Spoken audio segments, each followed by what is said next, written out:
الحمد لله وحده والصلاة والسلام على من لا نبي بعده أما بعد أعوذ بالله من الشيطان الرجيم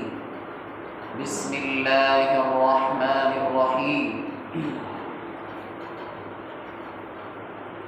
اقرأ باسم ربك الذي خلق الإنسان من علق اقرأ وربك الأكرم الذي علم بالقلم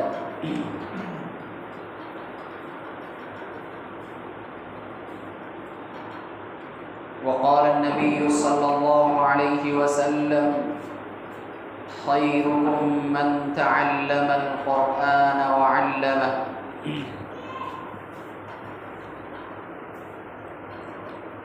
او كما قال عليه الصلاة والسلام۔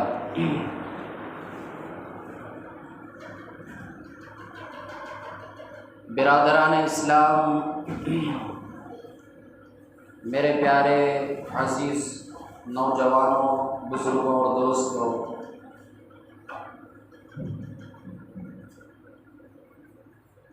اللہ رب العزت کا بے انتہا احسان اور کرم ہے کہ اللہ رب العزت نے ہمیں ایک اہم فریضہ ادا کرنے کے لیے جمع فرمایا۔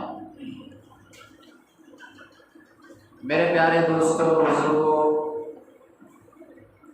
ہم سب جانتے ہیں اور ہم سب مانتے ہیں کہ اسلام ایک انٹرنیشنل مذہب ہے۔ کسی علاقے، کسی ملک، کسی شہر، کسی دیہات یا کسی چھوٹی بستی کے لیے اسلام نہیں بھیجا گیا، بلکہ آل ورلڈ یعنی پوری دنیا کے لیے اللہ تعالیٰ نے اسلام کو بھیجا ہے۔ اور یہ بھی ماننا اور یہ بھی ہم جانتے ہیں کہ اسلام کو ماننے کے بعد، اسلام کو ماننا ہی ہمارے لیے کامیابی ہے۔ اگر ہم اسلام کی تعلیمات کو نہیں مانیں گے، اللہ اور اس کے رسول کی تعلیم کو نہیں مانیں گے، تو پھر ہمارے لیے دنیا کی زندگی گزارنا پریشانی کا سبب بن جائے گا۔ اس لیے کہ ہمیں ہر موڑ پر، ہر موقع پر اور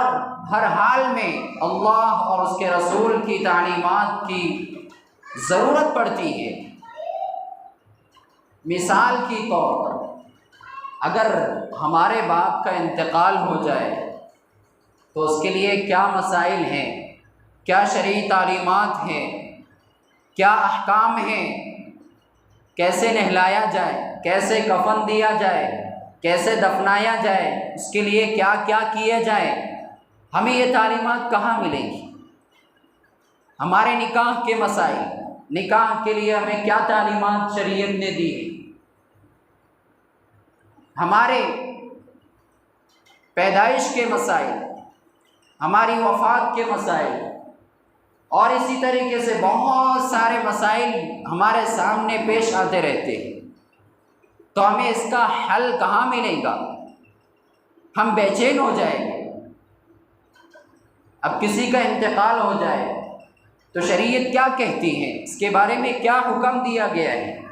تو ظاہر سی بات ہے، ہمیں آنا پڑے گا شریعت کی طرف اور دیکھنا پڑے گا کہ کیا شریعت کہتی ہے، مردے کے بارے میں کیا حکم ہے کہ اس کے ساتھ کیا کیا جائے۔ مثال کے طور پر شریعت کہتی ہے کہ اگر کسی کا انتقال ہو جائے تو اس کو دفنانے کے اندر جلدی کیا جائے، اس کو دفنانے میں دیر نہ کیا جائے، اور دفن کرنے سے پہلے اس کے غسل کا انتظام کیا جائے، اس کے کفن کا انتظام کیا جائے، اور قبر کا انتظام کیا جائے، اس کو زمین پر ہی رکھ کر نہ آ جائے، قبر کے اندر لٹھا کر اوپر سے مٹی ڈال کر اور اس کے لیے دعائیں مغفرت کر کے آداب اور اہتمام کے ساتھ آنے کی تعلیمات شریعت میں دی گئی ہے۔ تو اس سے پتہ چلتا ہے کہ شریعت کی تعلیم اور شریعت کی رہنمائی اور شریعت کی رہبری ہر انسان کے لیے 24 گھنٹے کیا پوری زندگی ضروری ہے۔ ابھی ہم نے دیکھا مثال کے ذریعے، تو ہمیں یہ مسائل، یہ تعلیمات کہاں ملیں گی؟ ظاہر سی بات ہے، اسلام نے بچے کی پیدائش سے لے کر، ماں کی گود سے لے کر قبر میں جانے تک کے اور قبر کے بعد آنے والے مسائل کو بھی شریعت نے بیان کیا ہے۔ شریعت نے تو ناخن کاٹنے کے طریقے بھی بتائے ہیں، بال رکھنے کے طریقے بھی بتائے ہیں، استنجا کرنے کے طریقے بھی بتائے ہیں، غسل کرنے اور وضو کرنے کے طریقے بھی بتائے ہیں،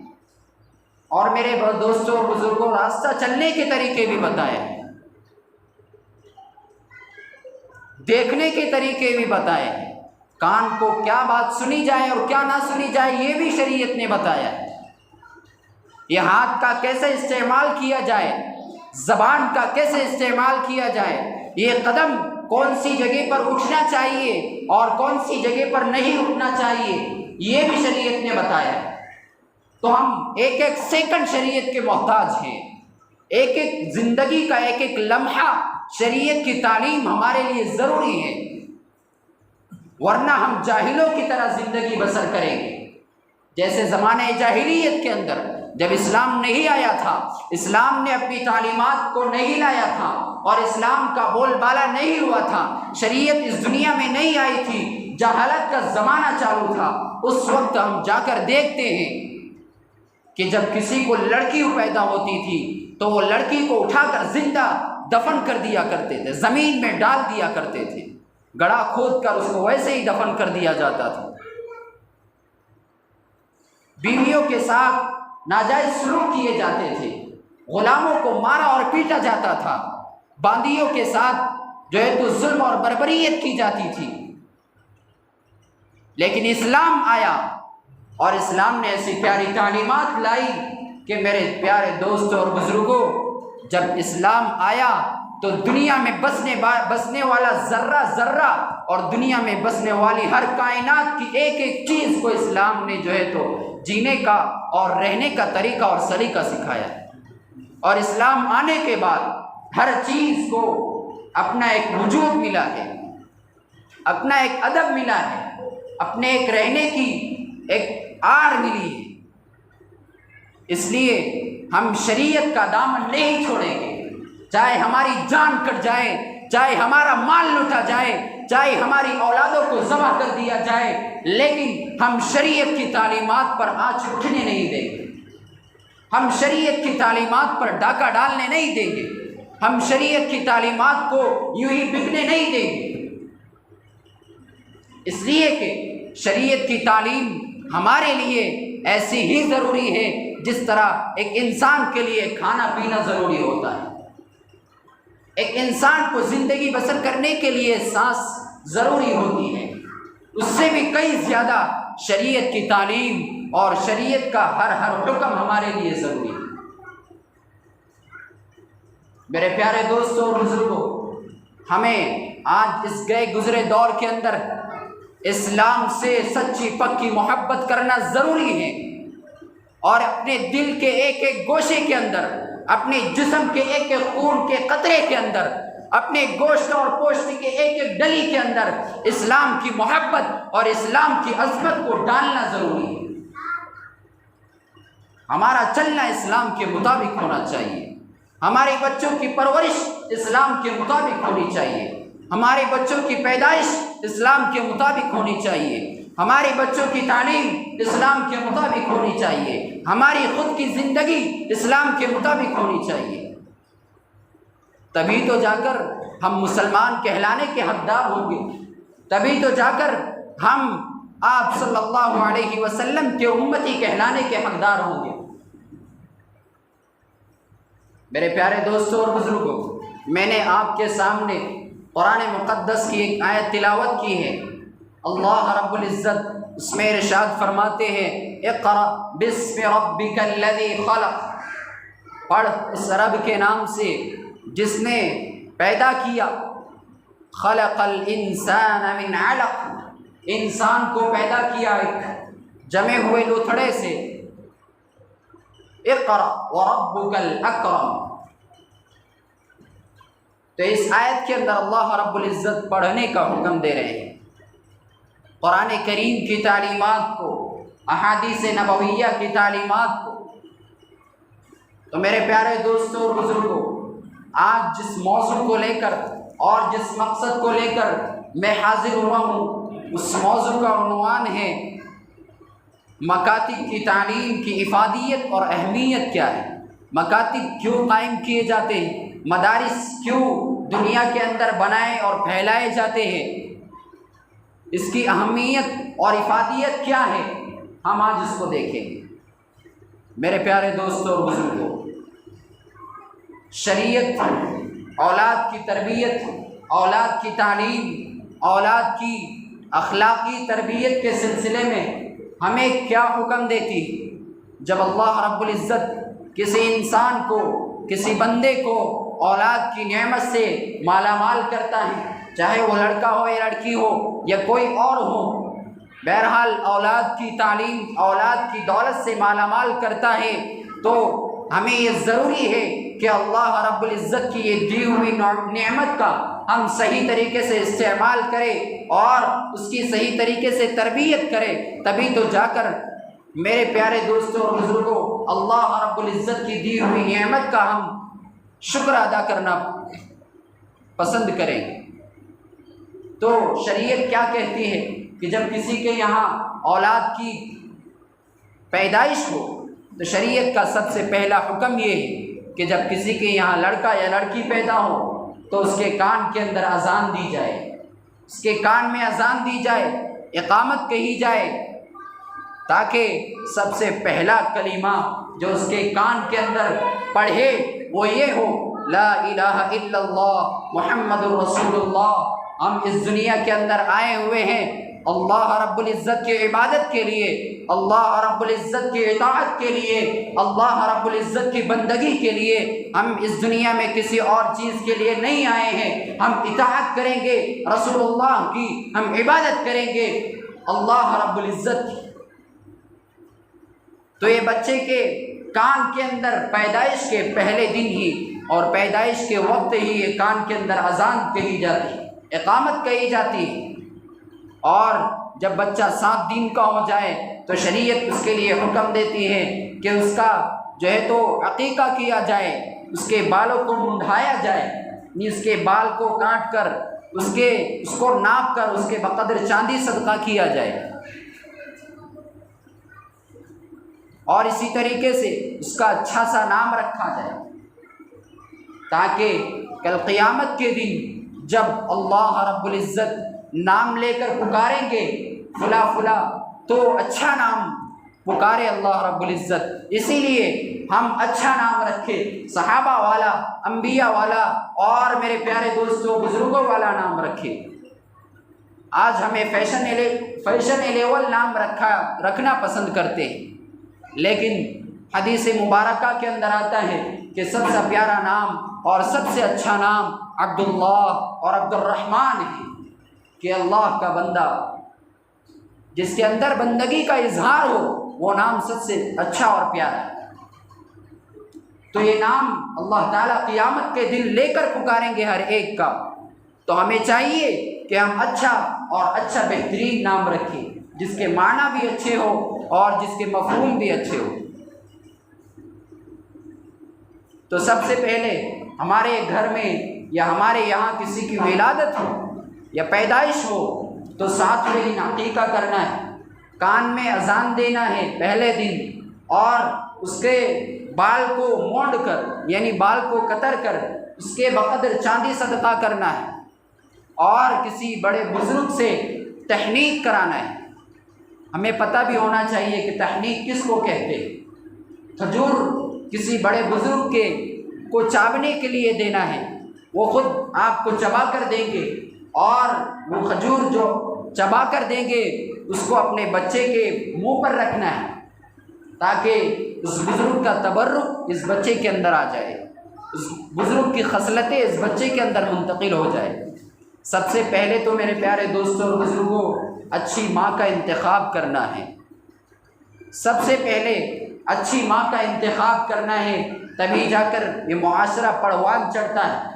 اچھا معاشرہ پروان چلتا ہے ایک ماں کے ذریعے سے۔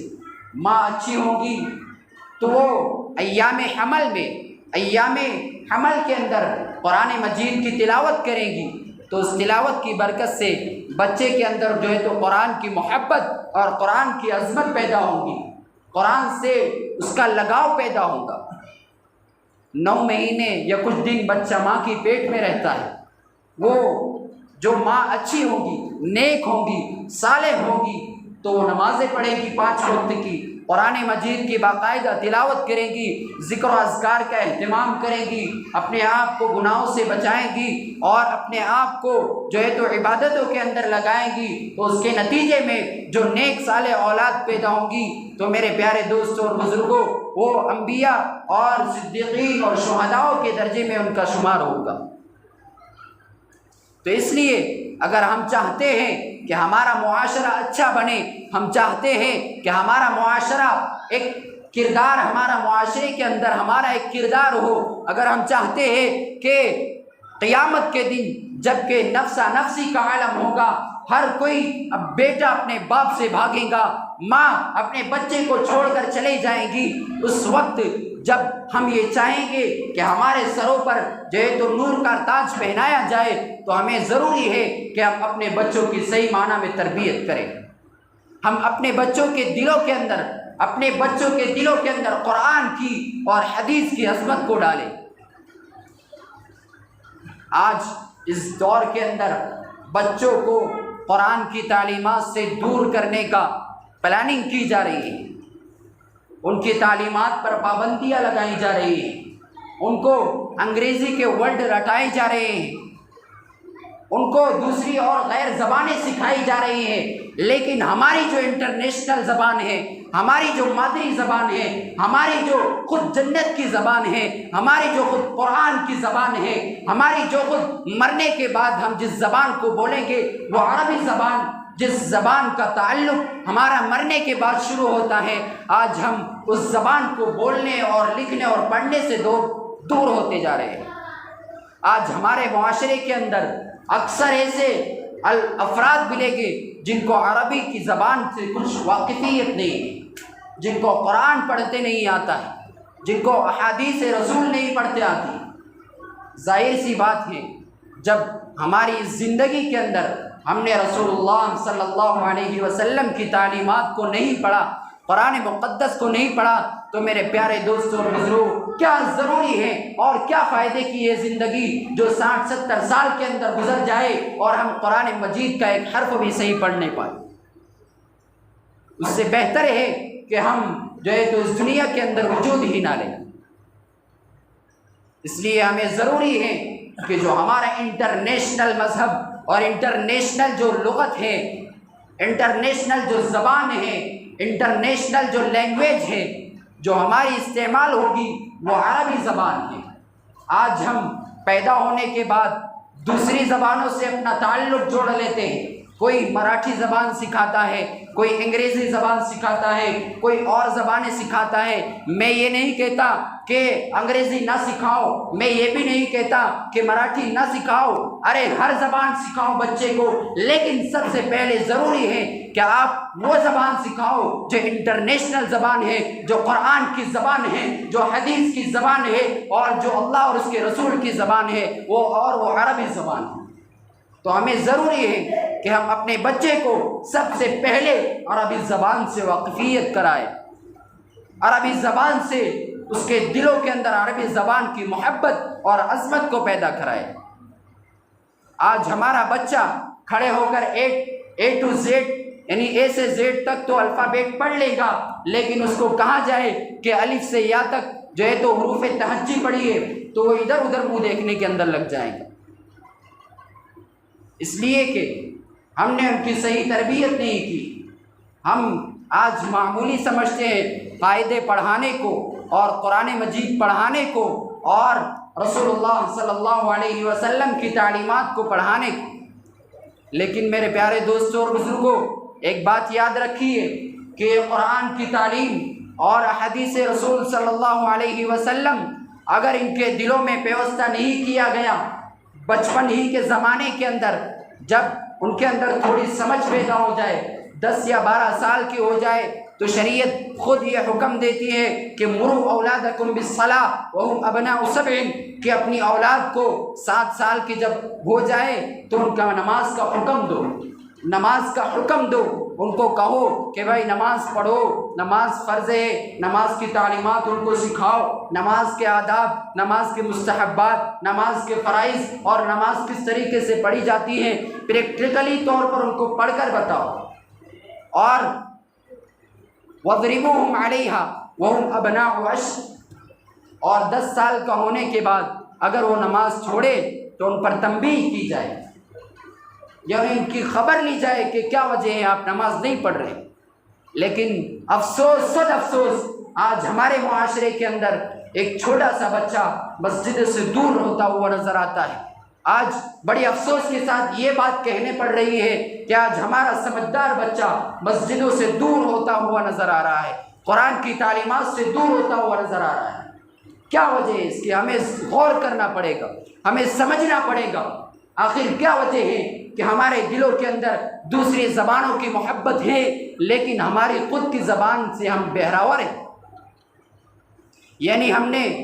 نے دوسروں کا سب کچھ رٹ لیا ہے اور ہمارا جو تھا وہ ہم نے سب بھول دیا ہے۔ دوسروں کا سب یاد ہے لیکن ہماری جو تعلیمات ہیں، ہمارے جو طریقے ہیں، ہمارے جو طور طریقے ہیں، ہم نے وہ سب بھول دیا ہے اور غیروں کے طریقے ہمارے اندر آ جا رہے ہیں۔ اسی لیے ہمیں ضروری ہے کہ ہم مکتب کی تعلیم کی صحیح معنی میں فکر کریں کہ ہمارا کوئی بچہ ہر گھر سے ایسا نہیں ہونا چاہیے جو مکتب میں نہ جاتا ہو، لیکن مکتب میں ایسے بچے کو بھیجا جائے جس کو بیٹھنے کا صحیح طریقہ آتا ہو، جس کو بولنے کا صحیح طریقہ آتا ہو، جس کے اندر آداب اور اخلاق پائے جاتے ہو۔ ورنہ اگر آپ ایسے بچے کو مکتب میں روانہ کریں گے جس کو نہ ابا اماں صحیح بولتے آتا ہے، نہ کھانا صحیح کھاتے آتا ہے، تو اس کو وہاں پر الف با کیا پڑھائیں گے؟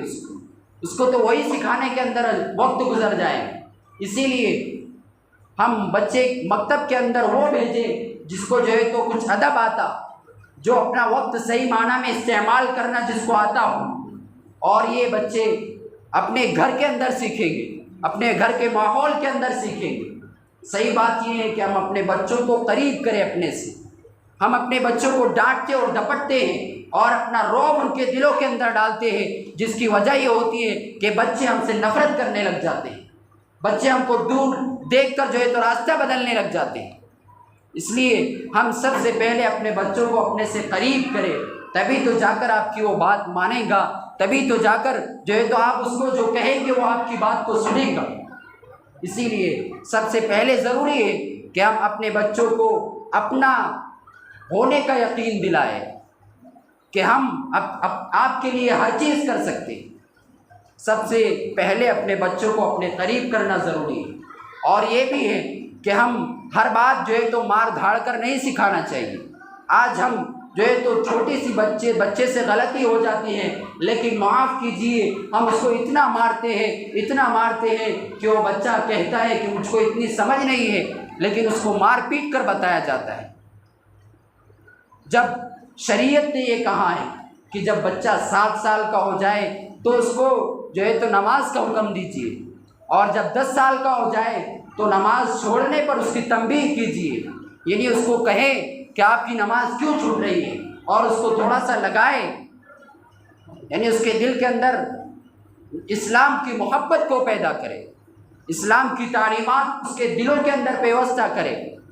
اور میرے پیارے دوستوں اور بزرگوں، وہ حضرت مولانا علی میاں ندوی رحمۃ اللہ علیہ کا وہ جملہ انہوں نے کہا تھا کہ عید کے کپڑے ہزاروں کے خریدو گے، اور اپنے بچہ جب بیمار ہو جائے گا اس کو صحیح کرانے کے لیے کسی ماہر حکیم کے پاس لے جائے، اس سے کروڑوں درجے بہتر اور اپنے بچے کو کسی نوکری کے اندر لگائے، اس سے لاکھ درجے بہتر یہ ہے کہ ہم اپنے بچے کو سچا اور پکا مسلمان بنائیں۔ عید کے کپڑے 1000 روپے کے خریدیں گے، اس سے بہتر یہ ہے کہ اپنے بچوں کو جو ہے تو صحیح معنی میں اس کے دل میں اسلام کی محبت کو پیدا کریں۔ اور میرے پیارے دوستوں اور بزرگوں، اور بہت سارے واقعات ہیں ہم جس کو مانتے ہیں۔ ہمارے امام حضرت امام ابو حنیفہ رحمۃ اللہ علیہ جس کے بتائے ہوئے مسائل پر ہم عمل کرتے ہیں، جن کی بتائی ہوئی فقہ پر ہم عمل کرتے ہیں،